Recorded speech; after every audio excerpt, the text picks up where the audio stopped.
अब बारी खास चर्चा की, और ख़ास चर्चा आज उसी बात पर जो रामलला को लेकर संशय की स्थिति है। तारीख नहीं बता रहे हैं, कह रहे हैं अयोध्या जाएंगे लेकिन अभी पता नहीं कब जाएंगे। रामलला विराजमान की प्राण प्रतिष्ठा को लेकर पूरी अयोध्या में सजावट है और भव्य राम मंदिर में पूजा का विधिवत आयोजन भी शुरू हो चुका है। तो अयोध्या पूरी तरह से तैयार है, अयोध्या धाम, और वहाँ पर तैयारियाँ पूरी हैं, सजावट है, पूजा का आयोजन शुरू हो चुका है।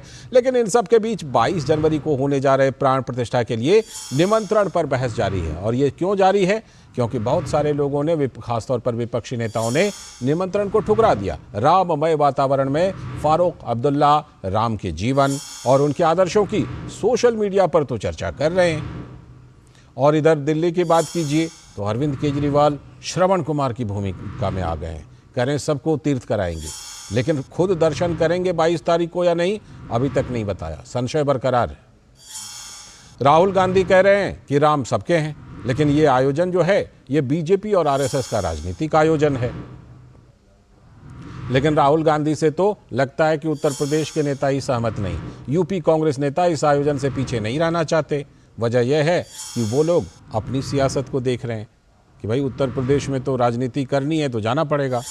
उधर शरद पवार जैसे विपक्ष के कई कद्दावर नेताओं ने 22 जनवरी के आमंत्रण को ठुकरा दिया है। तो 22 जनवरी के आमंत्रण को उन लोगों ने ठुकरा दिया, लेकिन साथ में ये विपक्षी नेता यह भी जोड़ते हैं कि 22 जनवरी के बाद वो कभी भी जा सकते हैं। कब जाएंगे ये नहीं बता रहे हैं, लेकिन कह रहे हैं कि जा सकते हैं।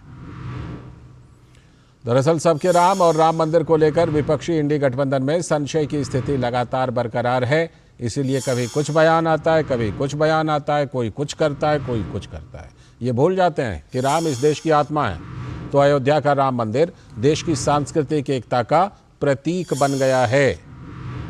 ये ध्यान नहीं है इन नेताओं को। कुछ लोग अपने दलों की राम मंदिर निर्माण में भूमिका को आगे बढ़ाते हैं, कहते हैं हमने भी किया था, लेकिन बीजेपी आरएसएस के संघर्ष को सियासत बता देते हैं। कहते हैं हमने तो भक्ति की थी लेकिन इन्होंने राजनीति की। 550 साल के अभियान में देश में सांस्कृतिक चेतना तब विकसित हुई जब इसे बीजेपी ने अपने अभियान में शामिल किया। ये एक ठोस सच्चाई है, इससे कोई इनकार नहीं कर सकता। क्या कोई भूल सकता है कि प्रधानमंत्री मोदी की व्यक्तिगत जीवन में राम मंदिर और रामलला को लेकर कितनी अपार श्रद्धा रही है? याद कीजिए 90 के दशक में अयोध्या आकर नरेंद्र मोदी ने उस समय कहा था, मैं तो अब दोबारा तभी लौटूंगा जब मंदिर का निर्माण होगा। और नरेंद्र मोदी ने वही किया जो कहा। पीएम मोदी कार्यकर्ता के रूप में भी यही कहते थे कि अदालत के फैसले से ही राम मंदिर का निर्माण होगा, और वही सच हुआ। इच्छा शक्ति भी पीएम मोदी ने ही दिखाई और साक्ष्यों सबूतों को एक भाषा में ट्रांसलेट कराकर सुप्रीम कोर्ट के सामने उसे रखा, उनकी सरकार के दौरान रखा गया। वरिष्ठ नेता लाल कृष्ण आडवाणी कहते हैं कि विधि ने राम मंदिर शिलान्यास और प्राण प्रतिष्ठा के लिए नरेंद्र मोदी को ही बनाया था। तो प्रधानमंत्री नरेंद्र मोदी साल 2020 में लंबे समय के बाद गए, करीब करीब 3 दशक के बाद राम मंदिर का शिलान्यास करने के लिए वो दोबारा अयोध्या गए थे। प्राण प्रतिष्ठा की तैयारी में अपनी भूमिका के प्रति समर्पित पीएम मोदी ने 11 दिनों का व्रत अनुष्ठान तो रखा हुआ है, और वो अनुष्ठान अभी चल रहा है, 22 तारीख तक चलेगा। वो मोदी के राम और गांधी जी के राम में कोई फर्क नहीं है, लेकिन ये तो विपक्ष की सियासत है जो इसमें भी विभेद करती ही करती है। तो प्रधानमंत्री ने आज कुछ खास कहा है। दरअसल पोस्टल स्टैंप उन्होंने जारी किया और उन्होंने कहा कि हम सभी जानते हैं कि इसका क्या कार्य होता है, लेकिन पोस्टल स्टैंप एक और महत्वपूर्ण भूमिका निभाते हैं। पोस्टल स्टैंप इतिहास और ऐतिहासिक अवसरों को अगली पीढ़ी तक पहुंचाने का माध्यम भी होते हैं। पोस्टल स्टैंप्स विचारों, इतिहास और ऐतिहासिक अवसरों को अगली पीढ़ी तक पहुंचाने का एक माध्यम भी होते हैं। जब आप किसी डाक टिकट को जारी करते हैं और जब कोई इसे किसी को भेजता है तो वह सिर्फ पत्र या सामान नहीं भेजता, वो सहज रूप से इतिहास के किसी अंश को भी किसी दूसरे तक पहुंचा देता है। ये टिकट सिर्फ कागज का टुकड़ा नहीं है, ये टिकट सिर्फ कोई आर्ट वर्क नहीं है, ये इतिहास की किताबों, कलाकृतियों के रूपों और ऐतिहासिक स्थलों का सबसे छोटा रूप भी होते हैं। साथ ही प्रधानमंत्री नरेंद्र मोदी ने कहा कि श्री राम, सीता और पवित्र ग्रंथ रामायण देश और दुनिया में मानवता को जोड़ने का एक माध्यम है। भगवान श्री राम, माता सीता और रामायण की बातें समय, समाज, जाति, धर्म और क्षेत्र की सीमाओं से परे हर एक व्यक्ति से जुड़ी है। सबसे मुश्किल कालखंड में भी त्याग, एकता और साहस दिखाने वाली रामायण अनेक मुश्किलों में भी प्रेम की जीत सिखाने वाली रामायण पूरी मानवता को खुद से जोड़ती है। यही कारण है कि रामायण पूरे विश्व में आकर्षण का केंद्र रही है। दुनिया के विभिन्न देशों, विभिन्न संस्कृतियों में रामायण को लेकर एक उत्साह रहा है। तो एक तरफ अयोध्या में तैयारी है और दूसरी तरफ संशय जारी है। इसी पर आज की खास चर्चा। हमारे साथ हमारे सलाहकार संपादक विनोद मिश्र जी जुड़ रहे हैं और आज खास बात यह है कि आज दिल्ली से नहीं बल्कि अयोध्या से सीधे जुड़े हैं विनोद जी। और साथ में हमारे साथ धनंजय गिरी जी जो कि भारतीय जनता पार्टी के प्रवक्ता। बहुत बहुत स्वागत धनंजय जी। साथ में संजीव कौशिक जी, राजनीतिक विश्लेषक और आम आदमी पार्टी के पक्ष में बातें भी रखते हैं। बहुत बहुत स्वागत संजीव जी। मैं चर्चा की शुरुआत विनोद जी से करता हूं। विनोद जी, अभी तो आप अयोध्या में बिल्कुल जिसे कहते हैं पूरा वहाँ का जो धार्मिक भक्तिमय वातावरण है उसका रसास्वादन कर रहे हैं, लेकिन एक बात जो कि हमने 35 साल तक नारा सुना कि मंदिर वहीं बनाएंगे, तारीख नहीं बताएंगे। आजकल बड़ा ये चर्चा में है कि अयोध्या तो जाएंगे मगर तारीख नहीं बताएंगे कि कब जाएंगे।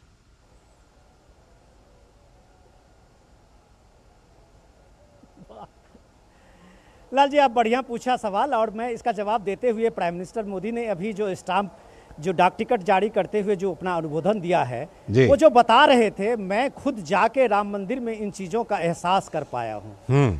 राम मंदिर कैसे और रामायण और रामचरितमानस जो भारत के जनमानस की एक आत्मा बनी है, राम इस देश के आत्मा है, राम इस देश के सांस्कृतिक चेतना के सूत्र हैं। वो आप कभी अगर मौका मिले और राम मंदिर के भव्य जो विराट प्रांगण है उसमें अगर आप ये देखें तो वहाँ माता सबरी से लेके केरट निषाद राज से लेके और समाज का कोई भी ऐसा चरित्र नहीं है जो उस रामायण के और रामचरितमानस के चरित्र नहीं है जो आपको राम मंदिर की उस भव्यता में उनकी झांकी ना मिले। इसी भव्यता की झांकी आज स्टाम्प जो डाक टिकट जारी करते हुए उन्होंने जो पीएम ने कहा है, ये समाज को जोड़ने का, देश को जोड़ने का, ये पूरी मानवता को जोड़ने का जो एक परंपरा और एक संस्कृति है, उस संस्कृति का उद्बोधन आपको इन दिनों राम मंदिर और अयोध्या में देखने को मिलेगा। लाल जी, जो मैं देख रहा हूं यहाँ का उल्लास, जो लोगों के उमंग, कहाँ गुजरात से साइकिल से आते हुए यात्री, कहीं हरिद्वार से पैदल चलते हुए यात्री, और वो उनका ये ऐसा उद्गार है कि 14 बरस के बाद अगर राम यहाँ आए थे और अयोध्या में जिस तरह से दिवाली मनी थी, वही रामलला विराजमान के प्रतिष्ठा के प्राण प्रतिष्ठा के समारोह में वही उमंग हमने त्रेता युग तो नहीं देखा है, लेकिन इस युग में इस उमंग को देख के आप रामचरितमानस की जो कल्पना है, त्रेता युग की उस कल्पना को आप साकार कर सकते हैं जी। रही बात, जब मैं आपकी रिपोर्ट पे आता हूँ कि राम सबके राम, ये तो सारे पॉलिटिकल पार्टी के लोग कहते हैं, फारूक अब्दुल्ला भी कहते हैं, जो आप बता रहे थे सोशल मीडिया पे कपिल सिब्बल का उनका वायरल हो रहा है राम के आदर्श और राम के जीवनी को लेकर, लेकिन राम मंदिर से सबको दिक्कत है। तो सबके राम और राम मंदिर के बीच में थोड़ा सा फर्क करने की जरूरत है कि राम मंदिर सिर्फ अयोध्या के राम मंदिर नहीं है, ये भारत की चेतना और भारत के एकता सूत्र का आज की तारीख में सबसे बड़ा एक प्रतिबिंब बना है। बिल्कुल। राम इस देश की जो मौलिक, आप ये कह सकते हैं कि एक आत्मा और संस्कृति की चेतना जगाने वाले राम मंदिर को लेके आज विभिन्न पार्टियां के अपने अपने तर्क हो सकते हैं। केजरीवाल इस राम मंदिर के बहाने श्रवण कुमार बन सकते हैं, शरद पवार 22 तारीख के बदले में दूसरी तारीख ले सकते हैं, लेकिन यहाँ के जो स्थानीय कांग्रेस कहते हैं वो कहते हैं कि हम राम मंदिर से अपने को कभी अलग नहीं कर सकते हैं, इसलिए 22 जनवरी को पहुंचना उनके लिए उतना ही जरूरी है जैसे किसी भक्त के लिए जरूरी है। जी लाल जी, बिल्कुल, ये बिल्कुल एकदम आप कह रहे हैं, सही कह रहे हैं आप। निश्चित रूप से सौभाग्यशाली हैं कि आप वहाँ पर बिल्कुल उपस्थित हैं, और वो निश्चित तौर पर उनके सौभाग्य पर प्रश्न चिन्ह है जो निमंत्रण मिलने के बाद भी वहाँ नहीं जा रहे हैं। मैं आता हूँ धनंजय जी, आपके पास भी आऊँगा, लेकिन पहले संजीव जी ये बताइए कि वो नारा हम सुनते रहे, मंदिर बनाएंगे तारीख नहीं बताएंगे। अभी देखिए कि मंदिर भी बन रहा है, और पहले किसी ने कहा कि यहाँ हॉस्पिटल बनवा दो, किसी ने कहा स्कूल बनवा दो, और अब ये हो रहा है कि जब मंदिर बन गया है तो अब कहते हैं कि चलिए हम वहाँ पर आपको तीर्थ कराएंगे। ये तो वही बात हुई संजीव जी, आप कुछ बनाएं, मैं उसका ज़िंदगी भर विरोध करूं, जब बन के तैयार हो जाए तो मैं दूसरों को वहाँ तीर्थ कराने लगूं।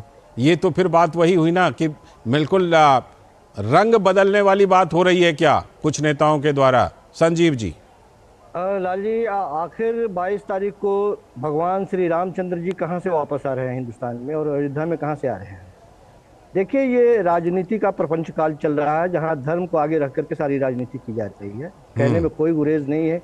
शायद आप भी इत्तेफाक रखते हो, या आपके विनोद जी भी इस बात से इत्तेफाक रखते हो कि वो बड़ी बड़ी तस्वीरें जिसमें एक राजनीतिज्ञ स्वयं को नारायण बताता हुआ राम को छोटा बालक के रूप में उंगली पकड़ा के राम मंदिर के तरफ ले जाता हुआ दिखाई दे रहा है। यदि ये दृश्य देख करके आपको गर्व होता हो, ठीक है, जिस तस्वीर की आप चर्चा कर रहे हैं उस पर मैं जरूर बात करूंगा। तो निश्चित तौर पर मुझे लगता है कि मुझे कहने में कोई गुरेज नहीं है कि ये प्रपंच काल ही चल रहा है। आखिर 22 तारीख से किसको राम से परहेज है? राम के बारे में तमाम वो गुणगान किए जा रहे हैं, राम के आदर्शों के बारे में बात की जा रही है। कहा जा रहा है उनको परहेज है जिन्होंने स्कूल हॉस्पिटल बनाने की बात कही थी। लाल जी सुन तो लीजिए महाराज, मैं तो सिर्फ ये कह रहा हूँ कि केवल और केवल सारे राजनीतिक या विपक्षी पार्टियों को परहेज 22 तारीख से है। 21 तारीख को वो जाएंगे तो राम को अपना आदर्श नहीं मानते हैं, और 23 को जाएंगे तो राम जी वहां नहीं मिलेंगे। ये जो लोगों के बीच में फैलाने का प्रयास किया जा रहा है, हमें ये किस भगवान राम का न्योता यदि आ जाए आपके दरवाजे पे, मेरे दरवाजे पे आ जाए, मेरे मन में आ जाए, राम सपने में आ जाए, तो दौड़ के कल चले जाए हम। चंपत राय के न्योते को भगवान का न्योता बताया जा रहा है, और वो चंपत राय खुलेआम कैमरे के सामने कहते हैं कि नरेंद्र मोदी जी विष्णु के साक्षात अवतार हैं।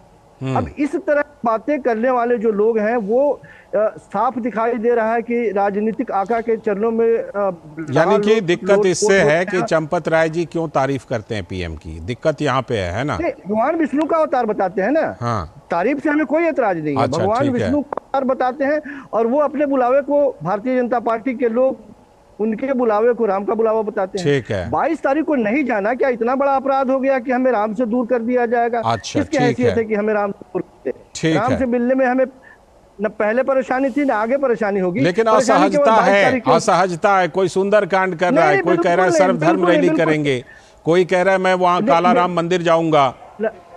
लाल जी आपने देखा कि अरविंद केजरीवाल ने क्या खुलेआम कहा कि वहां जाने की इच्छा मेरी भी है, बच्चों की है, माता पिता की है। इससे बड़ा क्या हो सकता है कि हम अपने माता पिता के साथ अयोध्या जाएं और श्री रामलला का दर्शन करें? लेकिन ये तो जिद की बात है कि आप 22 को आइए। ठीक, मैं आ रहा हूँ। धनंजय जी, एक ये बात उनका जो तर्क है कि देखिए भाई हम चाहे कभी भी जाएं, क्या दिक्कत है, और दूसरी बात ये कह रहे हैं कि भाई हम 22 तारीख को अगर नहीं जाएंगे तो क्या हो जाएगा। कह रहे हैं 22 तारीख को हम दूसरा सारा कुछ करेंगे, कोई कालाराम मंदिर जाएंगे, कोई उधर सर्वधर्म रैली करेंगे, कोई कुछ करेंगे, लेकिन 22 को वहां नहीं जाएंगे तो क्या दिक्कत है? बताइए धनंजय जी। नहीं, देखिए लालचंद जी, दिक्कत क्या है सो समझिए। दिक्कत लंबे समय से चली आ रही है। नाती 420 आज श्रवण कुमार हो गए।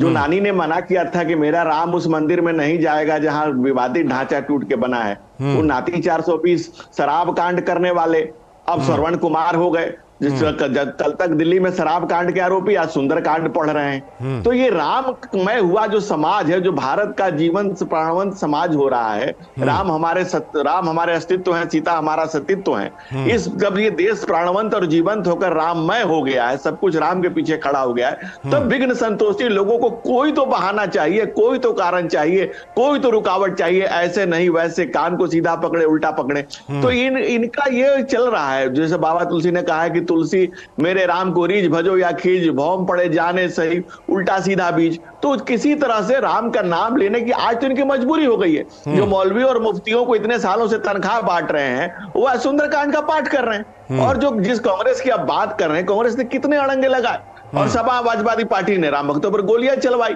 तो इस देश का सनातनी समाज, इस देश का राष्ट्र का जो बेसिक समाज है, वो देख रहा है और सबको अच्छे से जान रहा है, सबको अच्छे से पहचान रहा है, सबको परखे बारी बारी। और राम क्या है? राम के हमारे लिए जीवन मूल्य है। महावीर हो या मोदी हो, राम काज किए बिना मोहे कहा विश्राम। और हमारे लिए कोई चालीसा नहीं है, राम काज करिबे को आतुर, ये हमारे लिए कोई चालीसा नहीं है, हमारा जीवन चरित्र है।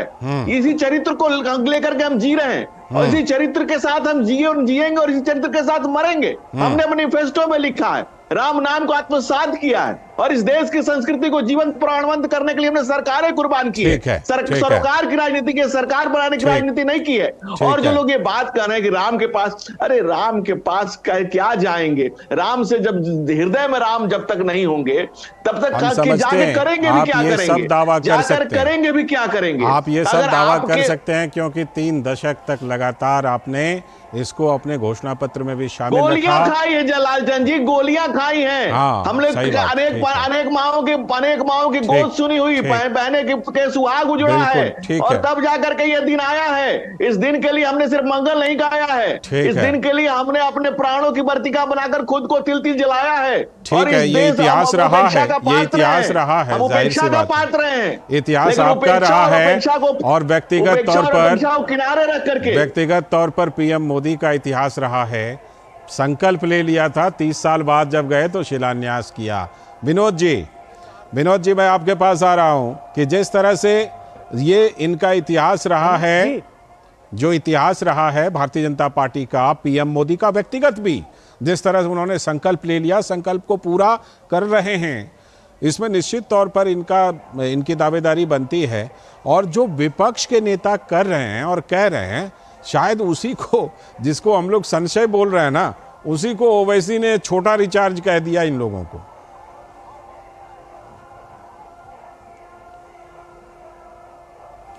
लाल जी, मैं संजीव जी का सुध रहा था। ये सिर्फ संजीव जी या आम आदमी पार्टी की दिक्कत नहीं है, ये पूरे इंडिया गठबंधन की दिक्कत है। उनको सिर्फ नरेंद्र मोदी से प्रॉब्लम है, पीएम मोदी से प्रॉब्लम है कि पीएम मोदी इस राम मंदिर के अभियान में और पीएम मोदी इस राम मंदिर के प्रतिष्ठा में, अगर ये प्राण प्रतिष्ठा में शामिल हो रहे हैं तो ये दिक्कत सिर्फ ये बात को कह नहीं पा रहे हैं। इसलिए पीएम को कभी चंपत राय के बहाने, कभी वो मीम के बहाने, जो जिसको एक फोटो वायरल करके और वो लगातार सारे नेता वही चीज बोल रहे हैं कि राम को छोटा करके पीएम बड़ा बन गए हैं। कभी शंकराचार्य के बहाने, ये अनेक तरह के जो भ्रम है उनको आज मैं थोड़ा सा, अगर संजीव जी सुने तो मैं थोड़ी सी जो मेरी जानकारी है वो मैं बता देता हूँ। पीएम मोदी और राम मंदिर अभियान क्या है? ये पिछले 40 दशक की कहानी और 40 दशक का आप संघर्ष कह सकते हैं, जिसमें पीएम मोदी व्यक्तिगत रूप से जुड़े हैं, संघ के कार्यकर्ता के रूप में। अगर आप देखें तो शिला पूजन से लेके और गांव-गांव तक राम मंदिर के रूप में लेने के लिए, उसको जनचेतना में बनाने के लिए, उसको जन भागीदारी में शामिल करने के लिए पीएम मोदी ने गुजरात के 3 लाख से ज्यादा गांवों की यात्रा की थी। वो दौर था 80-85 का दौर। 90 के दौर में पीएम बीजेपी के कार्यकर्ता बनने के बाद आप ये देखिए कि अयोध्या और अयोध्या से बाहर जो शिला पूजन के बाद का जो अभियान है उसमें पीएम की सक्रियता देखिए।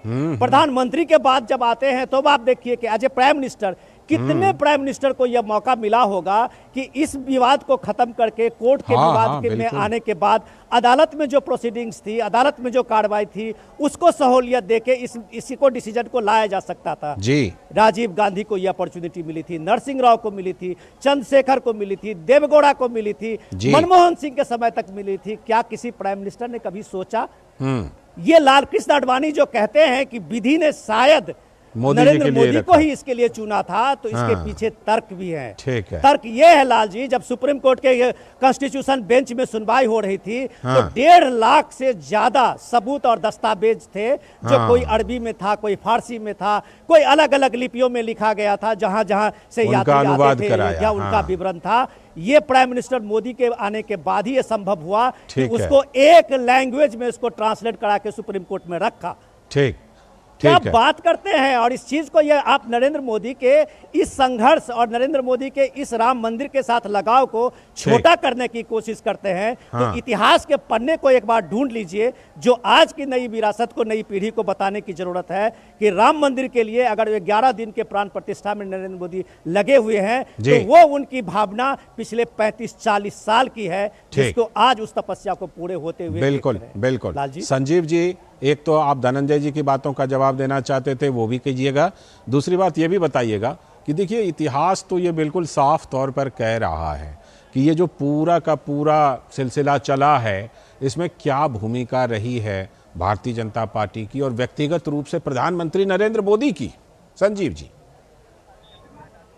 तो खुलेआम हमें कहने नहीं है, तो खुलेआम भारतीय जनता पार्टी ये बात मान ले कि हमने एक अभियान चलाया, हमने राम मंदिर के निर्माण में बहुत महत्वपूर्ण भूमिका निभाई, इसलिए जी खुलेआम क्या, बीजेपी ने तो संजीव जी मैनिफेस्टो में 40 साल से दे रहा है कि उसको बरकरार रखा। संजीव जी को संजीव जी की बात पूरी होने देते हैं। ये गिरी जी पहले संजीव जी को सुन लेते हैं, फिर धनंजय जी, फिर हाँ संजीव जी बोलिए। कुछ बाधा आ रही है लगता है फिलहाल। इस बीच में धनंजय जी से बात कर लेता हूँ, संजीव जी की जो गड़बड़ियां उनको ठीक करता हूँ उसके बाद। हाँ धनंजय जी आप बात रखिए। संजीव जी आपकी कुछ बाधा आ रही है नेटवर्क में, मैं फिर से आपके पास लौटूंगा, जरूर लौटूंगा। धनंजय जी बोलिए। लालचंद जी, जब हमने अपने मैनिफेस्टो में लगातार लिखा है कि हम राम मंदिर बनाएंगे, धारा 370 हटाएंगे और इसी के लिए देश की जनता ने हमको इसी के लिए वोट भी दिया है। तो अगर आप भारतीय जनता पार्टी के खिलाफ जा रहे हैं तो अभी देखो देश के 140 करोड़ के खिलाफ जा रहे हैं। जो जिस जनभावना से हमें वोट मिला था, जिस जनभावना के चलते हमें सरकार में और सरोकार में इस देश की जनता ने बैठाया था, उनकी आंखों में सपना था कि क्या सच में 370 खत्म हो सकता है, क्या सच में राम मंदिर बन सकती है। और हमने जो कहा सो करके दिखाया। हम कहते हैं कि राम काज कीने बिना मोहे कहाँ विश्राम, ये चालीसा नहीं हमारा चरित्र है, जीवन मंत्र है, हम इसी मंत्र के साथ जीते हैं। अब संजीव जी को सुन लेते हैं। संजीव जी आप बात पूरी कीजिए। लालचंद जी, क्या इसके वजह से भारतीय जनता पार्टी को ये छूट आती है कि शंकराचार्यों की, क्या इसके वजह से ये छूट मिल जाती है? कुछ नेटवर्क में दिक्कत आ रही है, संजीव जी की बात हमारे तक कट के आ रही है फिलहाल। यही कह रहे हैं कि हाँ चलिए, फिलहाल कुछ बात आ रही है। आप कुछ छोटी सी टिप्पणी करना चाहते हैं तो कीजिए धनंजय जी।